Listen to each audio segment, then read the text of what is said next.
Kasapinan mo ng takip ng Red Horse para maayos. Oo, mabilis. Ihigpit yan. Oh. Kagat lang. Oo. Malay mo papasok. Pasiran mo na lang. Ayan. Ang kailangan ko nito, hanggang dito kahaba lang. 400. 400. Binabaklas niya na naman yung motor niya. Ewan ko kung anong gagawin niya rito. Nabaha yung motor, kailangan tingnan. Siyempre. Titingnan niya yung loob kung nalagyan ng hito. Daming ito talaga. Oo.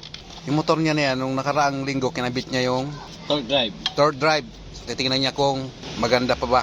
Baka sira na. Maritis yan eh. Nahirapan sa sitwasyon. Ano sana ngayon? Ano pa? Nag-apply abroad. Op! Gusto Nung niya. nakaraang linggo guys, yan ang kinabit niya. Yeah. Tapos, ito. Oh, ngayon, ang ganda na oh. Ganda pa yun. Ganun na naman yun eh. Ha? Hanggang ganun na. Di ba may nabaha yan? Mali ba na? Yan, baka may hito. Ano, buhangin oh. Tag mo ng gasket.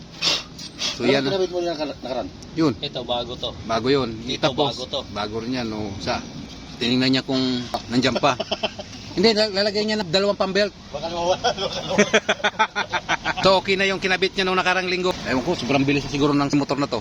Baka lilipad na to sa daanan. Ay, motor? Oh, Air con- condition.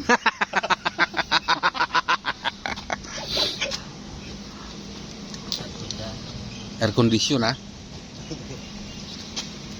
May kulang. Ano?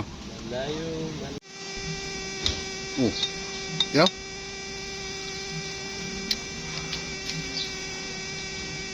Ang tubol sa Mindanao.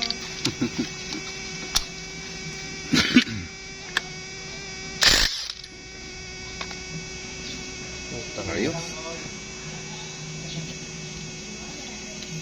Saglit lang. Oh, saglit lang, di ba? Tanggal na. Nung nakarang linggo guys, kinabit niya yung torque drive niya at saka, ano isa? Puli. Torque drive at saka pulley. Yung kinabit niya nung nakarang linggo. Tinignan niya ngayon, okay. Tay.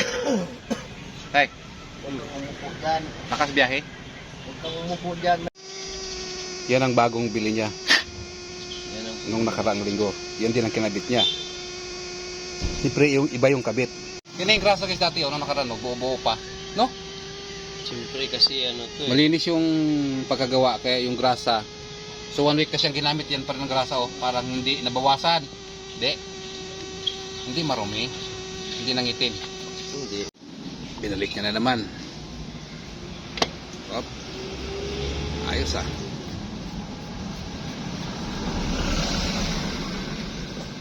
Nagtataka ka no, bakit umiikot siya ano, ay bakit nadadala niya yung gulong ano?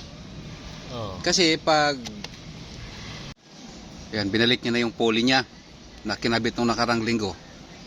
So, ngayon chinek niya ngayon, okay naman, maganda na. Maganda na rin takbo ng motor niya. Fully air condition. Ayan, ihigpitan niya na yung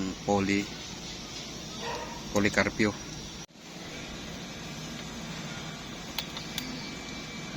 Basta nakaipit. Nakalagay sa ilalagyan. Ayos.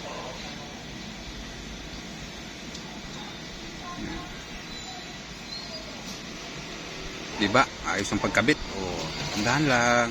Yan. Okay. Titirahin. Pagkatapos yan, pahinga ka na ha. Tama na to. Okay. Thank you, thank you. Pagkatapos yan, pahinga ka. Boss, tuloy mo na. Isa pa to. Ano na? Pakilo na! Yan guys, tapos na yung motor niya na binaklas. Tinanggal niya nung nakarang linggo, binaklas niya naman ulit ngayon. So see you next week ulit. Babaklasin niya ulit yan.